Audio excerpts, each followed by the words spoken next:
Crypto के अंदर मैंने इन्वेस्टमेंट की, बिजनेस में इन्वेस्टमेंट कर रहा था, तो मैंने सोचा यार स्टॉक में भी इन्वेस्टमेंट करनी चाहिए। तो रिसेंटली मैंने स्टॉक में इन्वेस्टमेंट करनी शुरू की, तो सोचा आप लोगों के साथ भी शेयर करूं कि जब मैंने स्टॉक में इन्वेस्टमेंट करना शुरू की तो उसके पीछे मेरा क्या बैकग्राउंड था, किस थॉट प्रोसेस से इन्वेस्टमेंट करना शुरू की, और अभी जो इनिशियली मैंने इन्वेस्टमेंट की है 1 मिलियन, वो किस किस सेक्टर्स में की, क्यों की, किन कंपनीज में की। तो इस वीडियो को अंत तक जरूर देखिएगा। वीडियो को स्टार्ट करने से पहले वीडियो को लाइक कर लें, चैनल को सब्सक्राइब कर लें, अपने दोस्तों के साथ जरूर शेयर करें, ताकि अगर वो स्टॉक में इन्वेस्टमेंट करना चाह रहे हो तो हो सकता है ये वीडियो उनके लिए इन्फॉर्मेटिव हो।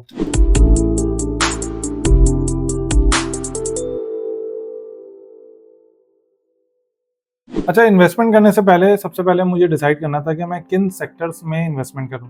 तो जब सेक्टर डिसाइड कर रहा था तो उस टाइम मैंने देखा कौन से सेक्टर हैं जो एवरग्रीन है और जो ग्रोइंग है। सबसे पहले उसमें मैंने देखा कि पेट्रोलियम सेक्टर। पाकिस्तान में ऑब्वियसली लॉजिस्टिक जो भी काम करना है वो उसमें पेट्रोल की रिक्वायरमेंट है, तो इसका मतलब पेट्रोलियम एक ऐसा सेक्टर है जो कि ग्रो ही होगा वक्त के साथ। फिलहाल पाकिस्तान में ईवी वगैरह इतनी नहीं आ जानी कि जो है वो पेट्रोलियम सेक्टर जो है वो गिर जाए। तो पहला सेक्टर मैंने डिसाइड किया पेट्रोलियम का। सेकंड जो सेक्टर था वो टेक्नोलॉजी, ऑब्वियसली क्योंकि एआई और ये सारी चीज़ें बहुत तेज़ी से ग्रो हो रही हैं। तो ये सारी चीज़ें जब इतनी ज़्यादा तेज़ी से ग्रो हो रही है तो इनमें जो कंपनीज काम कर रही हैं वो भी बहुत ज़्यादा ग्रो होंगी। तो सेकंड मैंने सेक्टर डिसाइड किया वो टेक्नोलॉजी का सेक्टर डिसाइड किया। और जो थर्ड सेक्टर है वो मैंने डिसाइड किया बैंकिंग का। बैंकिंग का क्यों डिसाइड किया कि देखिए पाकिस्तान के अंदर या दुनिया भर के अंदर बैंकिंग एक ऐसा सेक्टर है कि जिसके अंदर वक्त के साथ साथ जैसे जैसे बिजनेसेस आएंगी जाएंगी वो ग्रो ही होगी। और इस टाइम पे पाकिस्तान में इस्लामिक बैंकिंग बहुत ज़्यादा ग्रो हो रही है, तो इस वजह से मैंने इस्लामिक बैंकिंग को जो है ऑब्वियसली इसलिए सेलेक्ट करना था कि वो शरिया कंप्लाइंट है। तो इन सेक्टर्स को मैंने सेलेक्ट किया क्योंकि ये सेक्टर आने वाले वक्त में मुझे लगता है ग्रो हो रहा है। अब इसके ऊपर डिस्कस कर लेते हैं कि इन सेक्टर्स में किन किन कंपनीज के ऊपर मैंने इन्वेस्टमेंट की। सबसे पहले जब मैं कंपनी को सेलेक्ट कर रहा था ना, तो कंपनी को सेलेक्ट करने में मेरा पहला क्राइटेरिया ये था कि ऐसी कंपनी हो जो कि ब्लू चिप कंपनी हो। मतलब मैंने ऐसा नहीं सोचा कि यार कोई ऐसी छोटी कंपनी न्यू बिल्कुल स्टार्ट हुई भी हो, उसके स्टॉक की जो प्राइस है वो कम हो, मैं उसमें इन्वेस्ट कर दूं।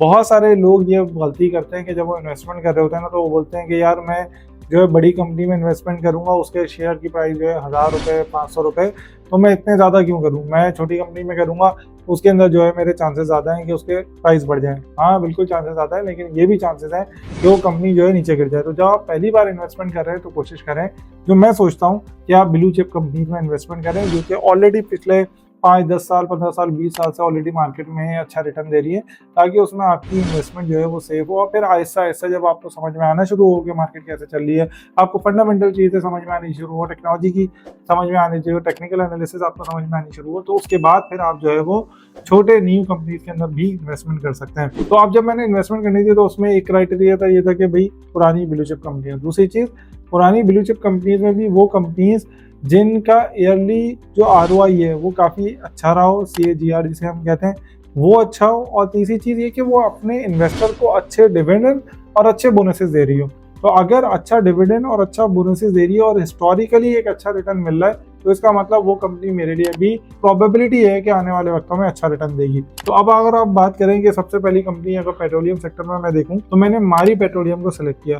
मारी पेट्रोलियम को क्यों सिलेक्ट किया, मैंने ये देखा कि यार ये जो कंपनी है ये 2002 से स्टॉक एक्सचेंज के ऊपर है, उसके बाद से इसने जो है वो ईयरली ROI क्या दिया हुआ है। ठीक है, तो अगर CAGR की मैं बात करूँ तो 33.4% 2002 से अब तक दिया है, which is very high, which is very good. ठीक है, तो ये तो पहली चीज़ हो गई, मैंने इसलिए सेलेक्ट किया। दूसरी चीज़ मारी को सेलेक्ट करने का ये था कि अब आप इमेजिन करें कि मारी के ऊपर अगर 2002 में आपने 10,000 रुपये इन्वेस्टमेंट किए होते हैं ना, तो इस टाइम पे ये वो 75 लाख रुपीज बनते। इसका मतलब ये समझ रहे हैं कि 755 का मल्टीपल मिलता आपको। तो जो कंपनी इतना अच्छा हिस्टोरिकली देते हुए आ रही है, इंडस्ट्री भी ऐसी है जो डाइंग इंडस्ट्री नजर नहीं आ रही, तो ये बनता है कि यार इसके ऊपर जो है वो आपने बैट लेनी चाहिए। दूसरी अगर मैं बात करूँ टेक्नोलॉजी सेक्टर, तो टेक्नोलॉजी सेक्टर में 2 कंपनी सेलेक्ट की, एक सिस्टम लिमिटेड और एक सिमेट्री। सिमेट्री की पहले बात कर लेते हैं क्यों सेलेक्ट की, क्योंकि देखें टेक्नोलॉजी ग्रो हो रही है, AI के अंदर जो कंपनीज काम करेंगी टेक्नोलॉजी में वो ग्रो होगी।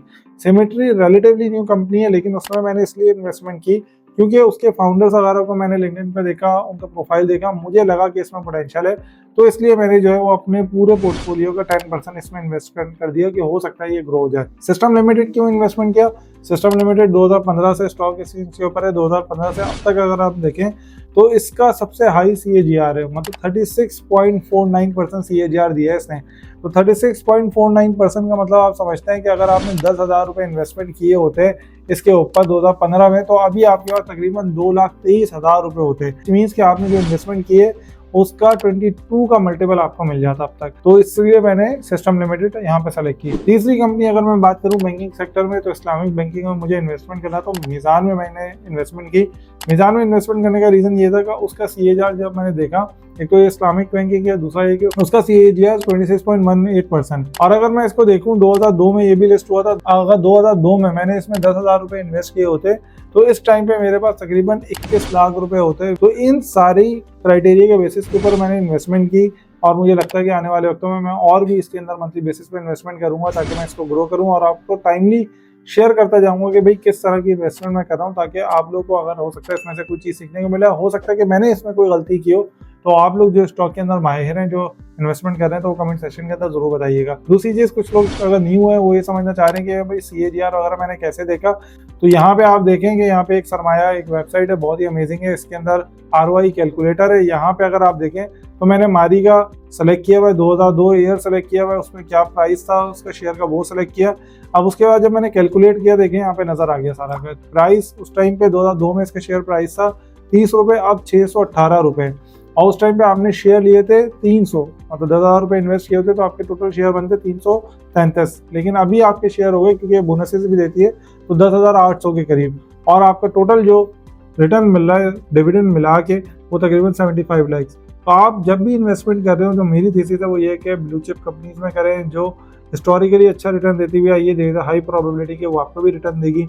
वीडियो में कोई चीज़ अच्छी लगी हो, कोई चीज़ समझ में नहीं आया, तो कमेंट सेक्शन के अंदर जरूर बताएं। कोई सजेशन हो तो वो भी कमेंट सेक्शन के अंदर जरूर दें। Thank you very much. Video को लाइक कर लें, चैनल को सब्सक्राइब कर लें और अपने दोस्तों के साथ जरूर शेयर करें।